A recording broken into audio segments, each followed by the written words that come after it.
जय नर्मदा मैया, हर हर नर्मदे, हर हर नर्मदे. माय माऊली नमस्कार. विविध कथासार ग्रंथातून आज नर्मदा पुराण श्रवण करून अभिवाचन करूया भक्तीने.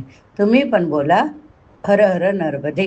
लाभ घ्या, लाभ द्या माऊलींनो, पुण्य करा सारे जनींनो.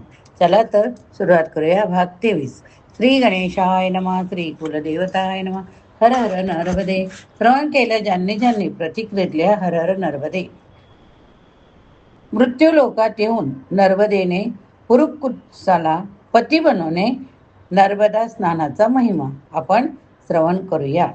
मार्कंडेय म्हणतात, राजन, क्षत्रिय कुळात उत्पन्न झालेल्या पुरुत्कुत्स राजा महान यशस्वी होऊन गेला. त्याने 1000 वर्षापर्यंत महादेवजी आराधना केली.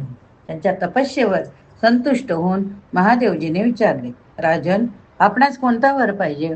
तेव्हा राजाने उत्तर दिले, देव, नर्मदा नावाची प्रसिद्ध सौभाग्यशालिनी नदी, तिला भूतलावर उतरवा. महादेवजी म्हणाले, राजन, हा वर्ण मागता दुसरा कोणताही वर माग. ऐकून तो महाभाग क्षत्रिय पुरकुच मूर्छित होऊन जमिनीवर पडला.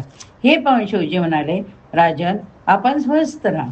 मी नद्यांमध्ये श्रेष्ठ असलेल्या नर्मदेला मृत्यूलोकात उतरवतो. त्यानंतर महादेवजीच्या सांगण्यानुसार पर्यक नावाच्या पर्वताने महानदी नर्मदेच्या वेगाला धारण करून स्वीकार केला. राजा देवतांबरोबर देवी नर्मदा मोठ्या वेगाने चालली. पर्यक पर्वताच्या शिखरावरून निघून जेथे पूर्वीच्या काळी राजा पृथ्वीने अश्वमेध यज्ञ केला होता तेथे पोहोचली. तेथे का बांबूच्या मूळ भागातून महानदी नर्मदा निघाली. त्यावेळेस सर्व देवता, गंधर्व, यक्ष, मरुत, अश्विनी कुमार, पिशाच, राक्षस, नाग, तपोधन ऋषी सर्वांनी नर्मदेचे अर्ध्य पाद्यपूजन केले. नर्मदेजीला शरण जाऊन म्हटले, आज आमचा जन्म सफल झाला, आमची तपस्या सफल झाली. देवी, येथे तुझे दर्शन घेऊ करून आम्ही सर्व देवता कृतज्ञ झालो. आम्ही ज्या पुरुषाला मानतो त्याने नर्मदाजीला येथे उतरवले. नर्मदे, तू आपल्या हातांनी देवतांना स्पर्श कर, ज्यामुळे आम्ही सर्व लोक पवित्र होऊ. हे ऐकून नर्मदा म्हणाली, मी आतापर्यंत कुमारी, मला पती नाही, तेव्हा मी देवगणांना स्पर्श करू शकत नाही.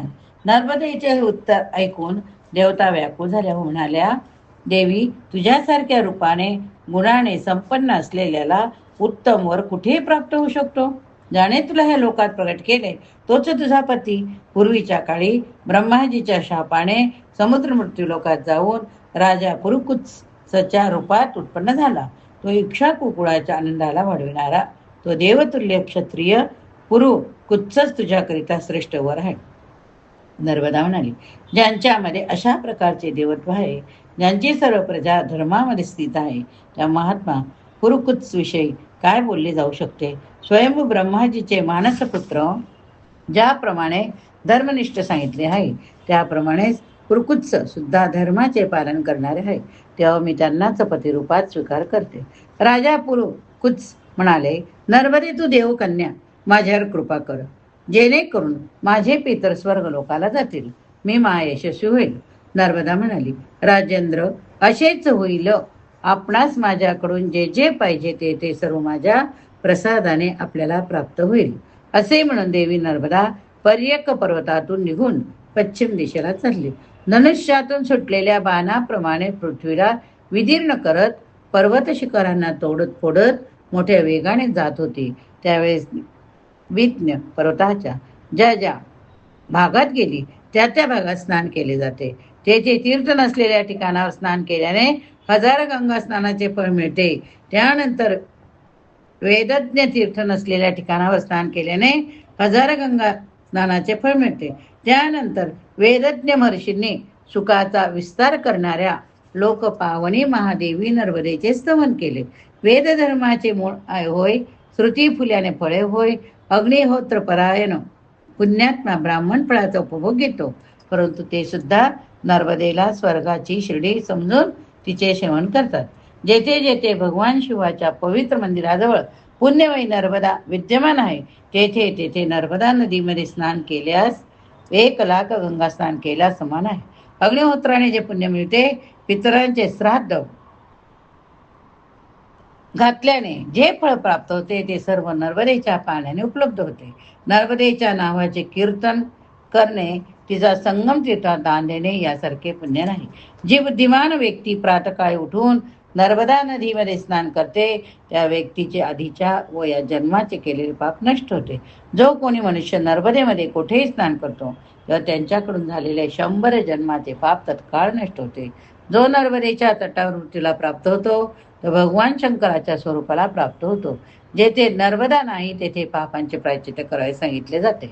परंतु नर्मदा जल प्राप्त झाले तर प्रायश्चित्ताची आवश्यकता राहत नाही. विंध्यगिरीची 8 मानसपुत्र सांगितले. त्यामध्ये पर्यक प्रथम पुत्र, त्याला सर्व पर्वतामध्ये श्रेष्ठ मानले जाते. नर्मदेचे 150 स्तोत्र सांगितले. अर्ध्या कोसाच्या तृतीय भागा 527 गजच्या रुंदीमध्ये तिची धारा वाहते असे विद्य पुरुषाने म्हटले. युधिष्ठिर, परमेश्वरी नर्मदेने देवता मनुष्याच्या हिताकरिता स्वतःहून आपल्याला धारण केले. ती सर्व सरितांमध्ये श्रेष्ठ, संपूर्ण जगाला तारण्याकरिता ती येथे अवतीर्ण झाली. तिच्या तटावर स्वर्ग आणि मोक्ष दोन्ही स्थित होय. या ठिकाणी हा भाग आपला संपला. पुढील भागात आपण मांधाता चरित्र बघणार आहोत. जर तुम्ही आता श्रवण केले तर बोला हर हर नर्मदे व लिहा प्रतिक्रियेत हर हर नर्मदे.